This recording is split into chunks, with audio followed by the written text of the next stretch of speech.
ขังนัมมามิข้าพเจ้านอบน้อมพระสงฆ์กราบพระสงฆ์นะโมตัสสะภะคะวะโต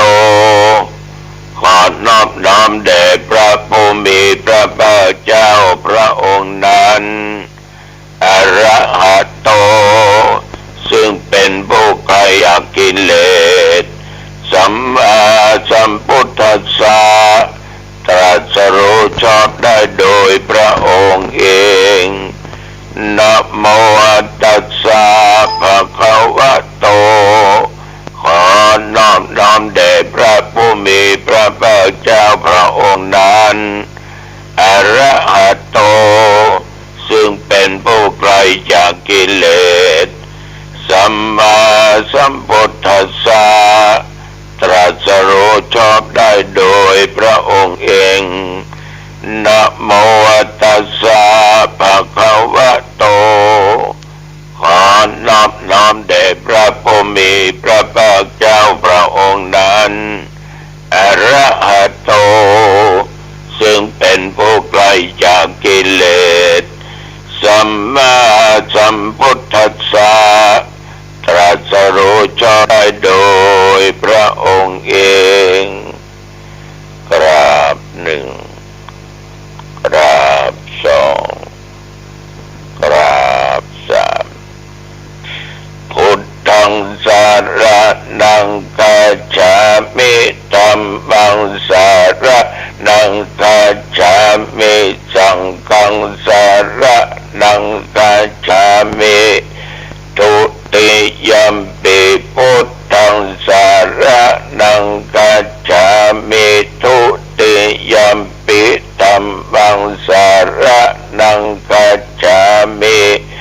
ทุติยัมปิสังฆังสารนังกัจฉามิตติยัมปิพุทธังสารนังกัจฉามิตติยัมปิธัมมังสารนังกัจฉามิตติยัมปิสังฆังสารนังกัจฉามิยะโตหังภาเกเนอาเลยายะชาติยาชาโตนาเปชานาเมสันเจยะปาลังชีวิตาโบโลเปตาเตนะสัจเจนะโสติเตโหตุโสติขัพพสะโพชังโคสติสังฆาโตธัมมานังวิจโยตถาวิริยัมปิติปัสสติโพชังกาจะตถาปะเร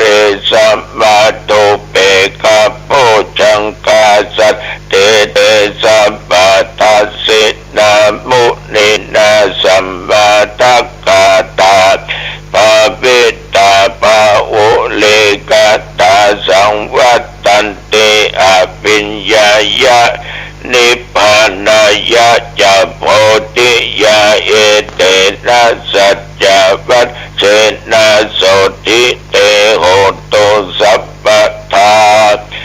เอกัสสะมิงสามาเยนะโทมุขันลานัญจากัสสะบังคิลานิตุกิเตติสาโพชังเค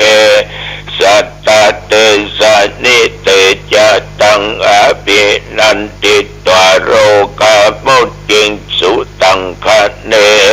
เอเตนะสัจจวัชเชนะโสติเตโหตุสัพพทาเอกาทาธรรมราชาภิเกลัญเยนะปิปิลิโตจุนทเตเรนะตัญเยวะ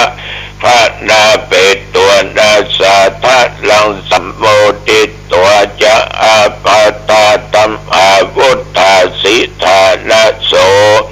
เอเตนะสัจจวัชเชนะโสติเต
ให้คอยระมัดระวังเกี่ยวกับฟ้าฝนลมการอย่างกาจะเกิดขึ้นมีสำหรับกรมอุตุได้บอกว่าตั้งแต่เมื่อตะวันวามาจนถึงปัจจุบันประเดี๋ยวนี้แต่ว่ากรมอุตุว่าผิดไปหน่อยนะแต่ที่จริงนั้นเวลาตีหนึ่งตีสองจนว่า4-5 โมงเช้านะมีฝนตกแต่ตั้งแต่เมื่อตะวันวามาถึงปัจจุบันก็รายงานว่ามีฝนตกเที่ยวหนองตองเที่ยวที่อื่นตอนเมื่อไงว่ามีอย่างกินข้าวตองเดี๋ยวลงมิดมัดค่ำมาสักหน่อยหนึ่ง3-4 โมงเย็นก่อนที่จะเดินออกกำลังกายฝนก็ลงมาพูดถึงอากาศแต่ว่านี่พอดีว่าอบอ้าวว่าร้อนจนเกินไปอุณหภูมิปัจจุบันนี้25 องศา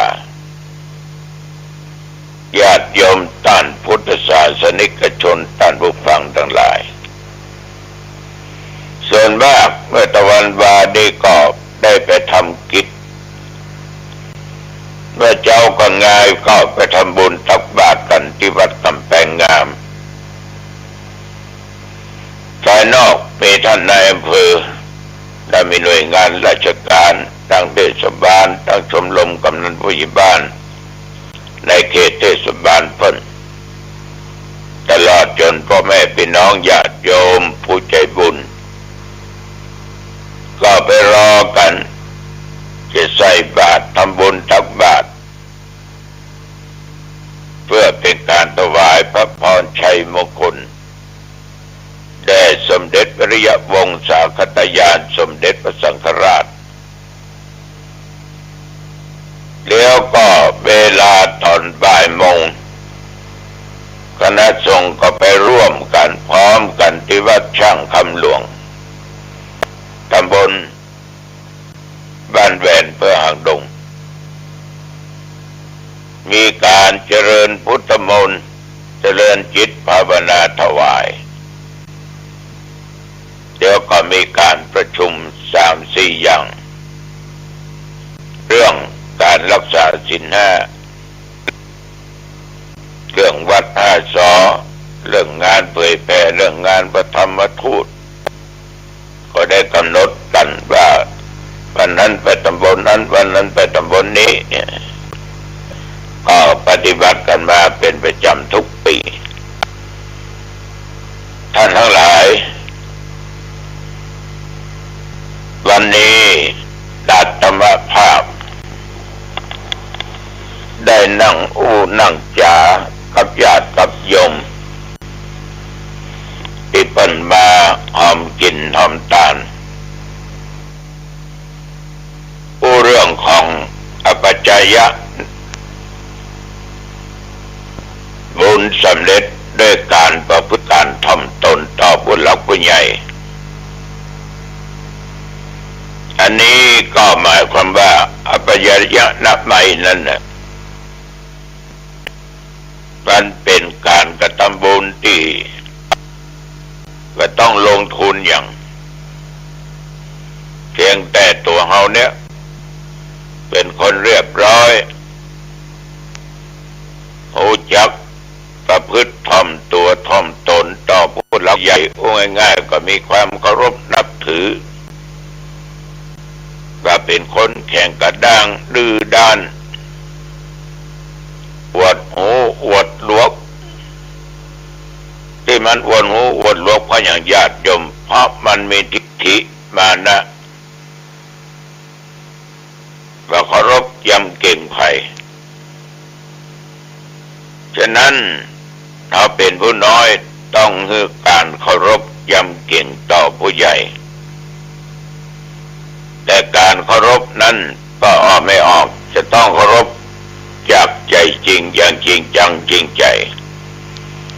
ใจว่าต่อหน้าไป อย่างลับหลังไปอย่างอันนั้นไม่ถูกต้อง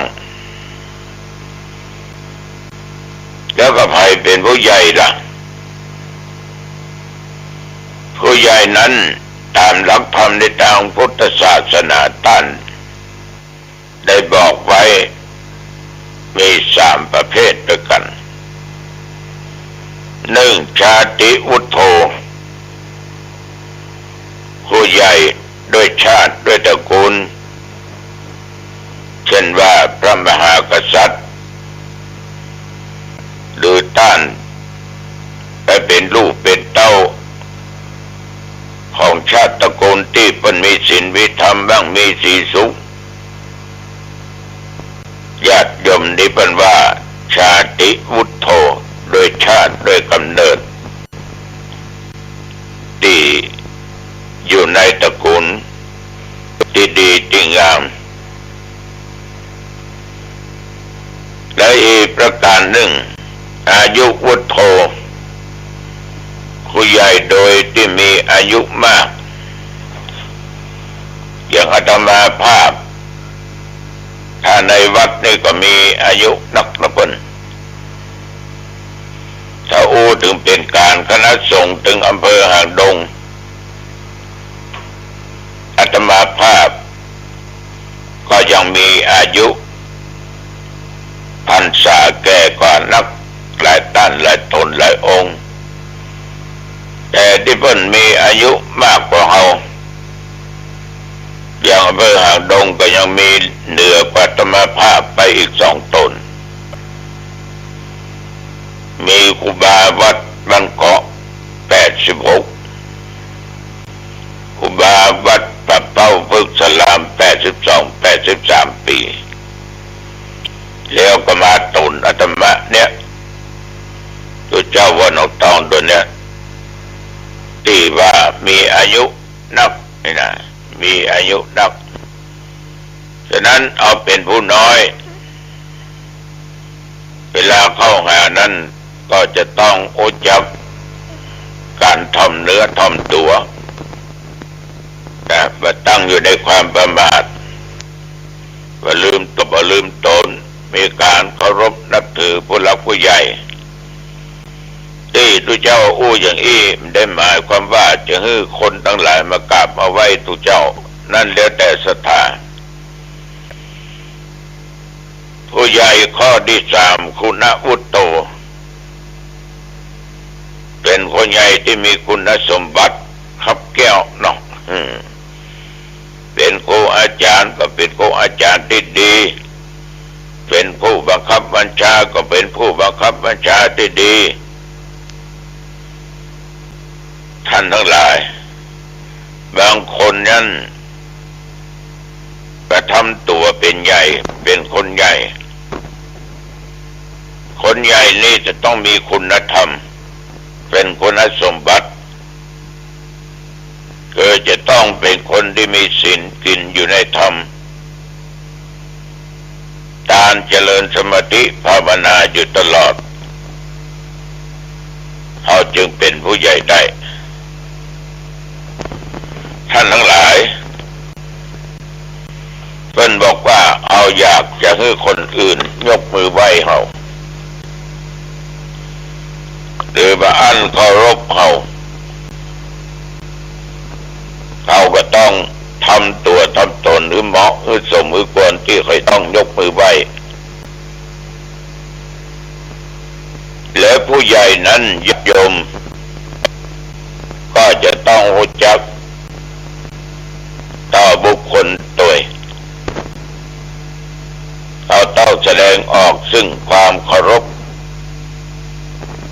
ต่อผู้น้อยมีความเชื่อมั่นความเชื่อถือต่อผู้น้อยผู้น้อยก็จะบอกว่าเป็นหน้าเคารพหน้านับถือ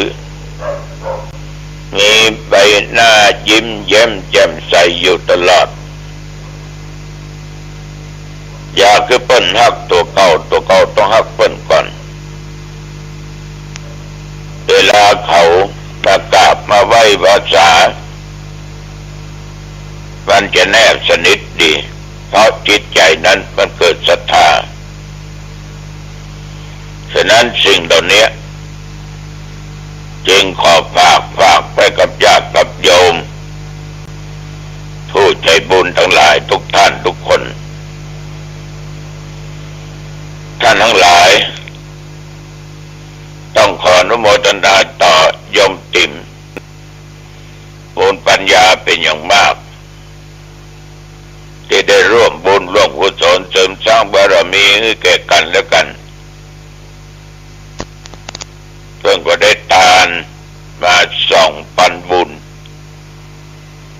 เพื่ออุดหนุนในการจัดสร้างเครื่องมือการแพทย์การช่วยหายใจให้แก่โรงพยาบาลหางดงโดยมีธรรมภาพเป็นประธานจะจัดมีการทอดพระป่าวันแรม2 ค่ำในเดือนเกี่ยงฉะนั้นต้องขออนุโมทนาต่อญาติต่อโยมทุกคนที่ช่วยกันสืบต่อชีวิตคนอันเป็นเพื่อนที่เกิดมาร่วมโลกร่วมชีวิตเดียวกันนี่ก็จึงขอฝากและขออนุโมทนาต่อญาติต่อโยมทั้งหลายในณโอกาสนี้ตัวจริงเอาละญาติโยมวันนี้อู้จาไปมาก็เป็นเวลาสมควรอายุวันโนสุขังปัสลังพบกันใหม่เนาะโอกาสหน้าเจริญพร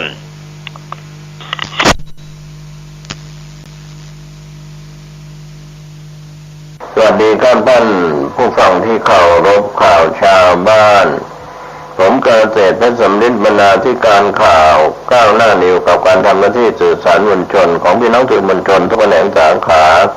จากส่วนกลางส่วนภูมิภาคข่าวภายในประเทศข่าวจากต่างประเทศพี่น้องสื่อไทยสื่อเทศก็ทำหน้าที่เป็นกระจกเงาของสังคมติดตามข้อมูลข่าวสารกันเป็นประจำท่านที่คลิกเข้าไปที่ www.9hnanews.com หนังสือพิมพ์ออนไลน์ที่เราได้รับอนุญาตนำมาลิงก์ข่าวประจำวันในรอบ24 ชั่วโมงท่านที่ติดตามข้อมูลข่าวสารท่านใช้วิจารณญาณในการรับข้อมูลข่าวสารได้เป็นอย่างดีธรรมะก่อนข่าววันนี้เครือข่ายสถานีวิทยุพระพุทธศาสนาเพื่อการศึกษาวัฒนธรรม FM 104.50 เมกะเฮิรตซ์ตั้งอยู่ที่วัดฝายหินตำบลสุเทพอำเภอเมืองเชียงใหม่ลิงก์สัญญาณร่วมกับสถานีวิทยุบริการสาธารณะ FM ขอไป 92.25 เมกะเฮิรตซ์ตั้งอยู่ที่วัดป่าแดงมหาวิหารตำบลสุเทพอำเภอเมืองเชียงใหม่จังหวัดเชียงใหม่ก็ออนแอร์ร่วมกันกับข่าวชาวบ้านในการรายงานข่าวของพี่น้องสื่อมวลชนทุกแขนงสาขาก็ในเรื่องของความเป็นจริงสิ่งที่ปกปิดไว้ในเรื่องของความบริสุทธิ์ความไม่บริสุทธิ์ความสะอาดความสกปรกความผิดความถูกต้องตามกฎหมายถูกต้องตามวัฒนธรรมศีลธรรมวัฒนธรรมประเพณีทั้งคนไทยและชาวต่างชาติทั้งถูกทั้งผิดนะครับในเรื่องของกฎหมายและก็วัฒนธรรมประเพณีเหล่านี้เราก็ต้องยอมรับว่าชนในแต่ละชนชาติในชาติพันธุ์ต่างๆนั้นก็มีความเรียกว่าคิดที่แตกต่างกันไปในเรื่องราวที่เราได้เข้าใจความเป็นมาของชาติพันธุ์209 ประเทศนะครับก็อยู่ทั่วโลกกลมๆใบนี้ขอให้เราได้เห็นความแตกต่างกันทั้งความรู้ความสามารถทั้งเด็กทั้งผู้ใหญ่การศึกษาและตำแหน่งหน้าที่การงานข่าวแรกวันนี้ก็ไปยังข่าวต่างประเทศที่ผู้จัดการออนไลน์ได้รายงานข่าวกันเข้ามานะครับเป็นเรื่องราวที่น่าสนใจว่าคุณธนงเชื่อกบฏรัสเซียปาหีจับตายึดเคียฟก่อนสิ้นปีพร้อมกับจีนก็ผูกหยวนกับทองคำก็ข่าวต่างประเทศเรื่องนี้เป็นเรื่องที่เราได้ติดตามกันมาอย่างต่อเนื่องโดยคุณธนงออกมา ชี้แจงว่าเชื่อว่ากบฏรัสเซียแค่ปลายหี่หลอกนาโต้เพื่อเคลื่อนทัพยึดเคียฟมั่นใจสำเร็จก่อนสิ้นปีพร้อมกับจีนผูกหยวนกับทองคำถือว่าเป็นการประกาศสงครามกับอเมริกาจับตาดอลลาร์เสื่อมค่าครั้งมหาศาลทองคำอาจพุ่งแต่10,000 เหรียญต่อออน26 มิถุนายนที่ผ่านมานายธนงขันทองผู้เชี่ยวชาญข่าวต่างประเทศร่วมสนทนาในรายการคนข้อข่าวออกอากาศทางสถานีโทรทัศน์ผ่านดาวเทียมช่องนิววันในหัวข้อดอลลาร์จะร่วงเมื่อหยวนหันไปอิงทองคำนายธนงกล่าวกับทีมข่าวตอนหนึ่งว่ากลุ่มบิ๊กตอนนี้เริ่มมีการค้าขายระหว่างกันโดยใช้เงินสกุลท้องถิ่นแต่ต่อไปเมื่อจีนผูกค่าเงินตัวเองทองคำแล้วประเทศอื่นในกลุ่มบิ๊กก็ต้องทำตามก็จะทำให้น่าเชื่อถือยิ่งขึ้นเป็นที่ยอมรับมากขึ้นจากนั้นกลุ่มบิ๊กก็จะต้องมีการตั้งกองทุนขึ้นมาแต่ละประเทศก็เอาเงินตัวเองใส่เข้าไปสร้างเงินสกุลร่วมกับบิ๊กขึ้นมาในอนาคตก็จะค่อยๆมาแทนดอลลาร์นี่คือสิ่งที่สหรัฐและกลุ่ม G7 หวาดกลัวอย่างยิ่งและเห็นความแตกต่างอย่างชัดเจนระหว่างเงินที่มีทรัพย์สินหนุนหลังกับเงินที่ไม่มีอะไรหนุน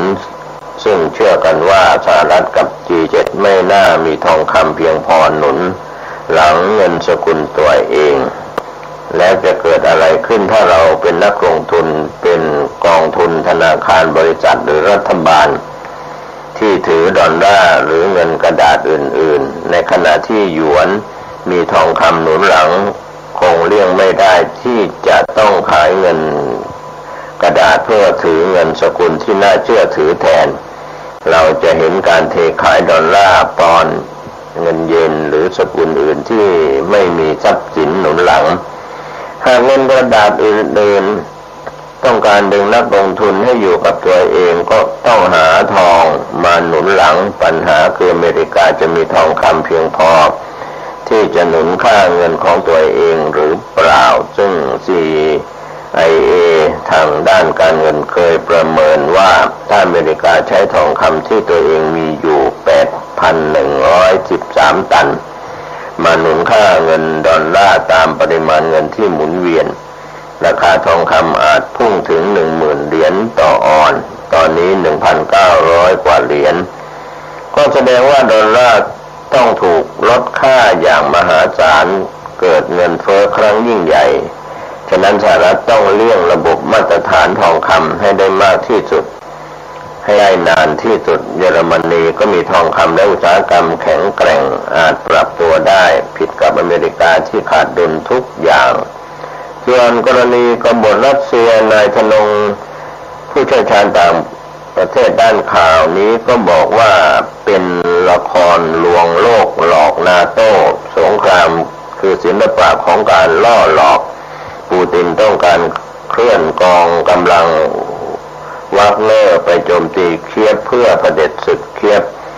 ถ้าไปปกติก็จะผิดสังเกตก็เลยเต้าข่าวว่าเกิดกบฏ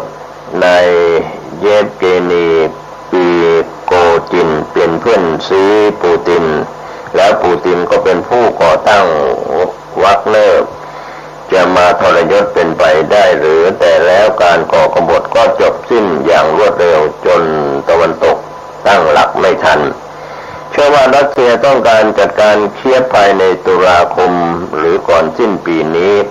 ช่วงฤดูหนาวพอดีจัดการเคียฟได้ก็เท่ากับยึดยูเครนได้จีนเองก็คงฉวยโอกาสผูกค่าหยวนกับทองคำการเงินการสงครามไปด้วยกันเท่ากับเป็นการประกาศสงครามกับอเมริกาก็เป็นข้อชี้แจงจากคุณธนง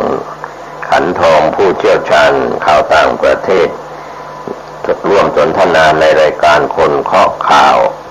ออกอากาศทางสถานีโทรทัศน์ผ่านดาวเทียมช่องนิววันในหัวข้อข่าวว่าดอลลาร์จะร่วมมือหยวนหันไปอิงทองคำข่าวขึ้นหน้าจะได้รายงานเพิ่มเติมกันเข้ามานะครับก็เป็นเรื่องราว ข่ ข่าวที่น่าสนใจในช่วงนี้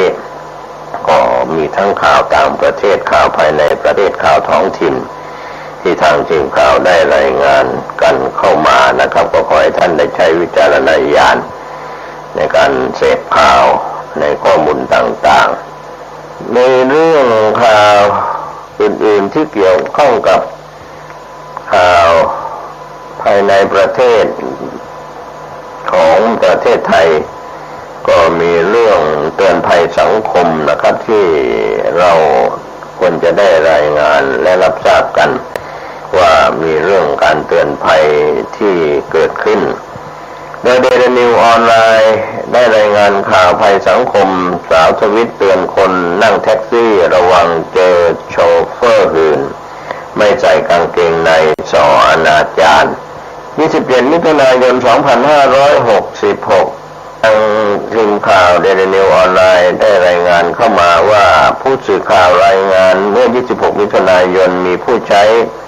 บัญชีทวิตเตอร์รายหนึ่งโพสต์ภาพข้อมูลเกี่ยวกับแท็กซี่คนขับพร้อมข้อความระบุว่ามีอนาจารรูป